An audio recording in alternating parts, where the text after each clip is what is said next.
Hi friends, welcome to Lavanya kitchen. ఇవాల్టి మన వీడియోలో సరికొత్త రెసిపీ వచ్చేసి డబుల్ కా మీఠా. మరి ఈ డబుల్ కా మీఠాని ఒక్కొక్కరు ఒక్కొక్క స్టైల్లో చేస్తుంటారు. మరి పక్కా హైదరాబాదీ స్టైల్లో డబుల్ కా మీఠా ఎలా తయారు చేయాలో నేను మీకు ఈ వీడియోలో చూపిస్తాను. మరి ఆలస్యం ఎందుకు, పదండి చూసేద్దాం. మరి ముందుగా 4 బ్రెడ్ స్లైసెస్ని తీసుకొని వాటి ఎడ్జెస్ని కట్ చేసుకోవాలి. ఇలా కట్ చేసుకున్న వాటి తర్వాత 4 పీసెస్గా కట్ చేసుకుంటే సరిపోతుంది. సైజును బట్టి వాటిని పీసెస్ కట్ చేసుకోండి. ఇలా 4 పీసెస్ కట్ చేశాను నేనైతే. ఇదండి, ఇలా చిన్న చిన్న పీసెస్గా కట్ చేసుకొని పక్కన పెట్టుకోవాలి. తర్వాత ఒక ప్యాన్లో డీప్ ఫ్రైకి సరిపడే ఆయిల్ని తీసుకొని ఆయిల్ హీట్ అవ్వనివ్వాలి. ఇలా ఆయిల్ని హీట్ అయిన తర్వాత ముందుగా కట్ చేసుకున్న బ్రెడ్ని ఇందులో వేసి లైట్ గోల్డెన్ కలర్ వచ్చే వరకు ఫ్రై చేసుకోవాలి. ఇలా లైట్ గోల్డెన్ కలర్ వచ్చే వరకు ఫ్రై చేసుకుంటే సరిపోతుంది. మరి ఎక్కువ అయితే ఫ్లేవర్ మారిపోతుంది, టేస్ట్ కూడా మారిపోతుంది. ఎక్కువ బ్రెడ్ని మాడనివ్వకుండా ఇట్లా చూసారా, ఇలా గోల్డెన్ కలర్ వచ్చే వరకు మాత్రమే డీప్ ఫ్రై చేసుకొని తీసేసుకోవాలి. అంతేకాకుండా ఈ బ్రెడ్ పీసెస్ని ఆయిల్లోనే కాకుండా నెయ్యి ఉన్నా కూడా నెయ్యిలో కూడా డీప్ ఫ్రై చేసుకున్నా చాలా టేస్టీగా ఉంటుంది. మీకు ఏది అవైలబుల్గా ఉంటే అది యూజ్ చేయండి.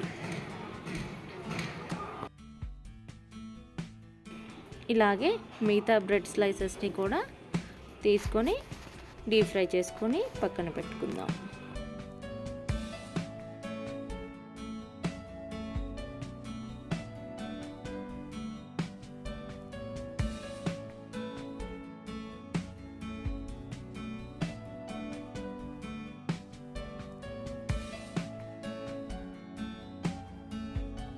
ఇలా బ్రెడ్ పీసెస్ని ఫ్రై చేసుకొని పక్కన పెట్టుకోవాలి. తర్వాత ఒక ప్యాన్ తీసుకొని ఆ ప్యాన్ హీట్ అయిన తర్వాత ఒకటి లేదా 2 స్పూన్ల గీని తీసుకొని హీట్ అవ్వనివ్వాలి.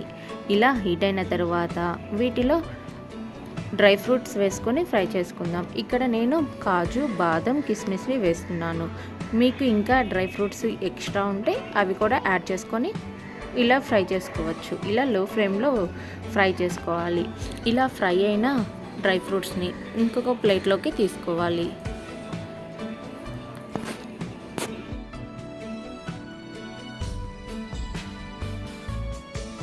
ఇప్పుడు డ్రై ఫ్రూట్స్ని పక్కన పెట్టేసుకొని ఇదే ప్యాన్లో ఒక 1/2 లీటర్ మిల్క్ని తీసుకుందాం. ఇలా 1/2 లీటర్ మిల్క్ని తీసుకుంటే సరిపోతుంది. మిల్క్ మాకు యూజ్ చేయడం ఇష్టం లేదు అనుకునే వాళ్ళు ఇదే ప్లేస్లో వాటర్ని యూజ్ చేసుకోవచ్చు. వాటర్నైనా తీసుకొని ఇలా ఒక 100 గ్రాముల షుగర్ని వేసుకుందాం. ఇక్కడ నేను కొంచెం ఎక్కువ తీసుకుంటున్నాను. మీకు 100 గ్రాముల షుగర్ అయితే పర్ఫెక్ట్గా సరిపోతుంది.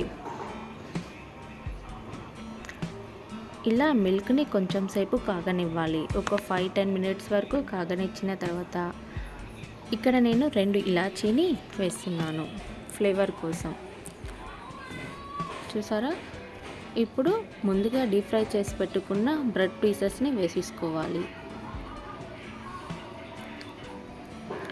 ఇలా బ్రెడ్ పీసెస్ని వేసుకొని ఒక 5 నిమిషాల పాటు బాగా ఉడకనివ్వాలి.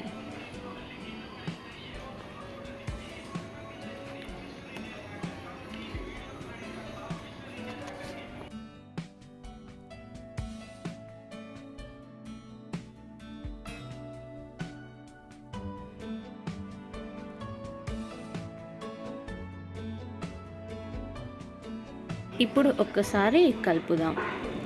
బాగా ఉడకనిస్తే సరిపోతుంది.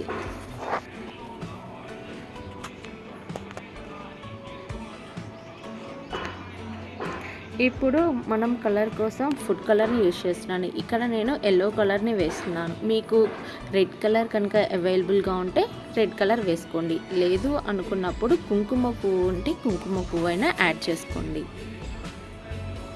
ఇలా వేసుకున్న తర్వాత ఒక్కసారి తిప్పి ఇంకొంచెం సేపు ఉడకనివ్వాలి.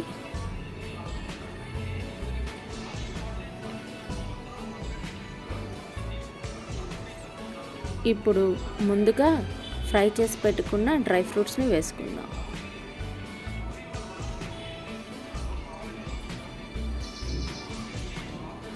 ఇప్పుడు ఒక 2 నిమిషాల పాటు మూత పెట్టి కొంచెం ఉడకనివ్వాలి. ఒకసారి ఓపెన్ చేసి చూద్దాం. చూసారు కదా, మళ్ళీ ఇంకొక 1 మినిట్ ఉడకనిస్తే సరిపోతుంది. చూసారు కదా, చూడడానికి ఎంత కలర్ఫుల్గా ఉందో.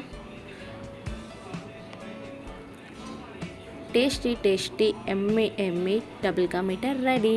చూసారా ఎంత సింపుల్గా. ఎవరైనా మనకి రిలేటివ్స్ ఇచ్చినా ఏమీ లేనప్పుడు ఒక 15 మినిట్స్లో డబుల్ కా మీఠాని రెడీ చేసి వాళ్ళకి సర్వ్ చేయొచ్చు. ఇప్పుడు మనం ఒక సర్వింగ్ బౌల్లోకి తీసుకుందాం. చూసారు కదా ఫ్రెండ్స్, డబుల్ కా మీఠా ఎంత ఈజీగా చేయొచ్చు. డిఫరెంట్ స్టైల్లో కూడా చేయొచ్చు. ఇలా సర్వింగ్ బౌల్లోకి తీసుకొని ఇంకొంచెం డ్రై ఫ్రూట్స్ వేస్తున్నాను. చూసారు కదా ఎంత కలర్ఫుల్గా ఉందో. అయినా ఈ డబుల్ కా మీఠాని ఇష్టపడని వాళ్ళు ఎవరు ఉండరు. అందరూ చాలా బాగా తింటుంటారు. అంతేకాకుండా ఫంక్షన్స్లో కూడా దీన్ని బాగా తింటుంటాం. మరి ఈ వీడియో కనుక మీకు నచ్చినట్లయితే లైక్ చేయండి, కామెంట్ చేయండి, షేర్ చేయండి. సబ్స్క్రైబ్ మాత్రం మర్చిపోకండి.